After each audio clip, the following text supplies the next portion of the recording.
shocked, probably like the rest of the world. Just didn't hear it coming, didn't see it coming. Try not to put too much into it. Try to wrap my head around it. I'm glad my job is to play basketball and not worry about those type of things. I always say, like, no matter how untouchable you think you are, you never know. There's always something out there. So that's how my mindset is. And I guess that keeps me with a little bit of an edge to make sure that I'm taking care of what I need to so that the team that I'm with values me as much as I want them to.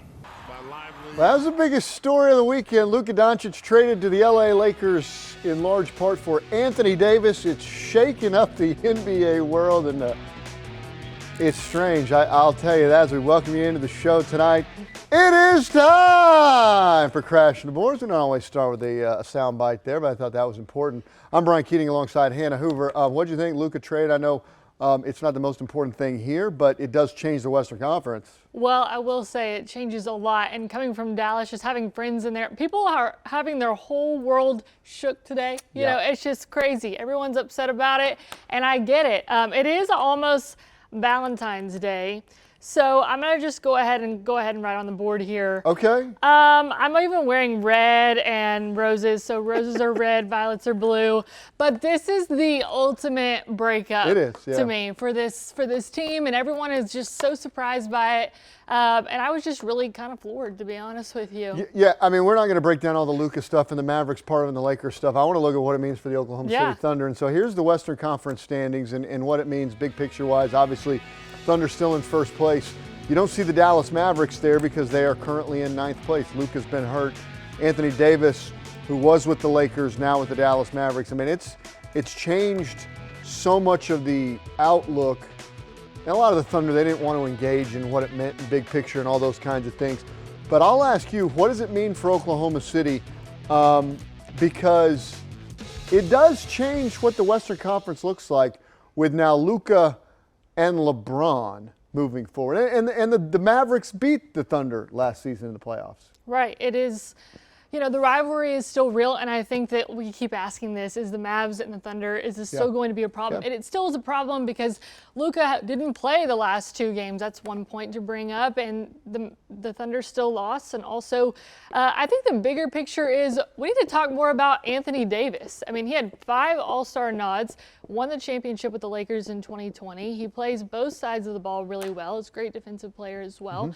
So with that said, I kind of joked with you. I would take offense if people weren't more excited to have a guy like Anthony Davis on the Mavs. So what does it mean for the Thunder? I think the Mavs are still a problem, and in the big picture of the Western Conference, like, it's one game at a time, as Dagnall always says, but you know, they're a huge problem, and Luka gone doesn't change that. It's just, you know, a big deal. It's the ultimate breakup. Yeah, it's different. Obviously, it sets the Lakers up moving forward. But I think for Oklahoma City and this, their opportunity, they're in first place now for the second year in a row. And I think we look at this team and we think this team's going to be, at least the trio-wise, we think Shea and J-Dub and Chet. We think this team's going to be together for a while. And that's likely the case. But their window is open now to win the NBA championship. So don't miss your window.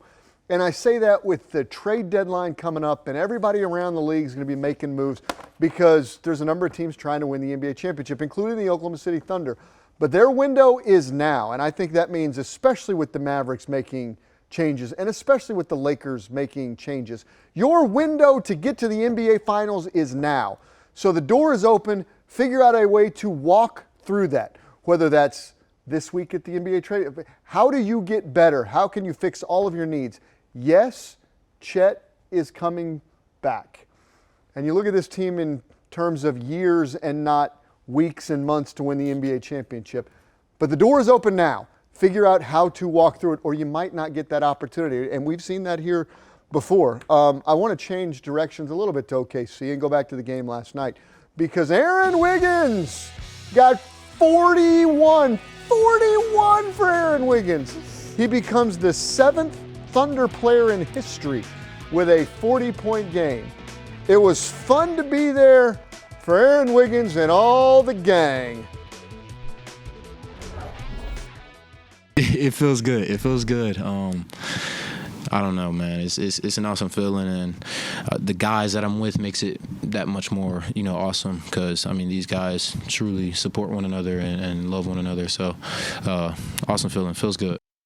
I bet it does, yeah, feel good. What do you think about Wiggs getting 40 plus? 7th player, lucky number 7, Lucky I guess. number 7, Aaron yeah, Wiggins, lucky I love number it. 7. So many stars on this team. You were there. I was, last yeah, it was night, fun, yeah. And they were chanting his name. Yeah. And I know a lot of people, you hear Lou Dort's name getting chanted a lot. Yeah, everyone loves to hear that.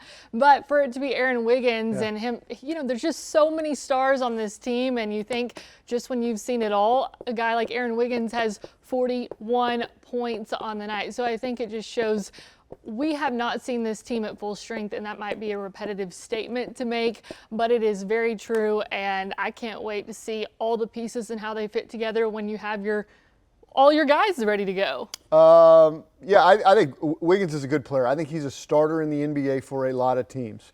I think he's a trade deadline asset. Does asset have one T or two? You're good. 2 T's. You know Spelling what? bee, It's all right. you know. I talk for a living. No. I thought you said 2 S's. No, 1 T. 1 T. I'm sorry. See, again, I talk for a living. No, that was right. Trade deadline asset. I think Aaron ask Wiggins us is to a be in good a player. spelling bee. And going back to, we thought Kevin and Russ would have a million chances to win the championship. And then that injury here and an injury here, and then the Warriors came up. So if you have an opportunity, and they do, figure out how to open the door and walk through it. And I think Aaron Wiggins is a piece that if I was another team around the NBA, I might think that he could be a starter on my team, and that might help Oklahoma City. I'll be curious to see if he's still on this team by the time we get to I was going to ask you that. Did you think that he might be up for grabs? I think he is an asset that is tradable, that you can begin to get a good player to come in and help this team in a different way.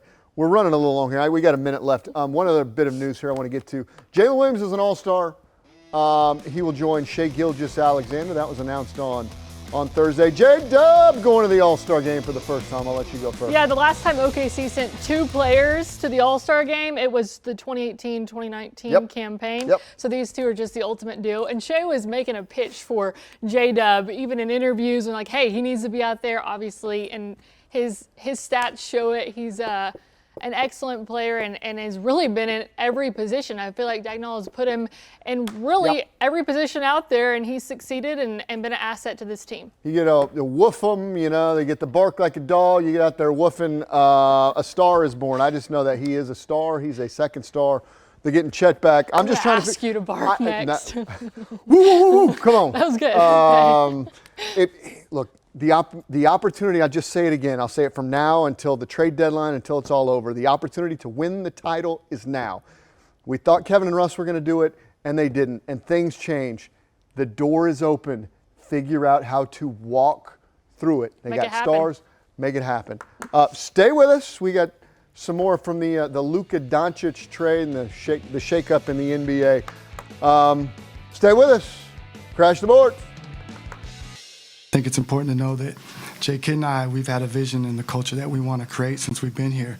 And the players that we're bringing in, we believe exemplify that. And, we think defense wins championships. And we're bringing in one of the best two-way players in the league. Anthony Davis coming to Dallas, the big trade that's shaking up the world, Luka Doncic to the LA Lakers. As we welcome you back into the show tonight, Brian Keating alongside Hannah Hoover. It was just interesting to see those 2 up there trying to explain this away. I told you, Jason Kidd looked like he was stunned deer in headlights. I think he was just as surprised as anyone else that got the news last night, honestly. So, I don't know. It would be interesting to see how it plays out with Luka on the Lakers. He didn't look happy. The head coach did not look happy. Let's change directions. Put up the graphic. I want to talk a little softball here because the 4-time defending national champion Oklahoma Sooners are picked 3rd in the preseason in their own conference. Yep. Look, it's a good league, good teams. A little shocking still to see. It is shocking, but then again, they have a lot of girls to replace because they had a lot of seniors. They had Jada Coleman, Kinsey Hansen, just to name a few. And so, it kind of makes sense why coaches would be like, well, we'll put it at number 3, not maybe 1 or 2, considering those other programs have more returning vets. They're going to have a lot of talented players. They do have to recycle, and so we'll see where they are. But they're going to be there when it's all said and done. They're going to be there at the end. I've seen too much Oklahoma softball to know they will be there at the end. They'll be good. No question about it. The OSU Cowgirls as well. Number 1 in the preseason, the Big 12. They tried to push some of that away at media days on Monday. And other teams, they'll be good as well. Stay with us. One more thing's next. So grateful for the fans. You know, we talk about what Oklahoma State wrestling means to this country, right? To the state of Oklahoma and the surrounding states, and we're starting to see that. What, David Taylor's done an outstanding job with the Cowboys this year. They are undefeated, ranked 3rd in the country, and they dominated Missouri today. They had more than 10,000 at Gallagher-Iba, the 5th largest home crowd for wrestling ever. He's got that thing going. You don't know a lot about wrestling. You've never been to one of these things. It's really fun. They're really good, and you can just tell. I mean, they're getting after it because they're awesome. You think this team will go all the way? Look, I don't know if they can win the national championship. Penn State's awful good, but they should win the Big 12 championship. And if they compete well for the NCAA title, I think excellent start for David Taylor and the Cowboys. It was a rowdy crowd there. They were having a good time. They were having. You got a Super Bowl. We won't see them. Super Bowl pick: Chiefs, Eagles. Eagles. What do you got? Who cares?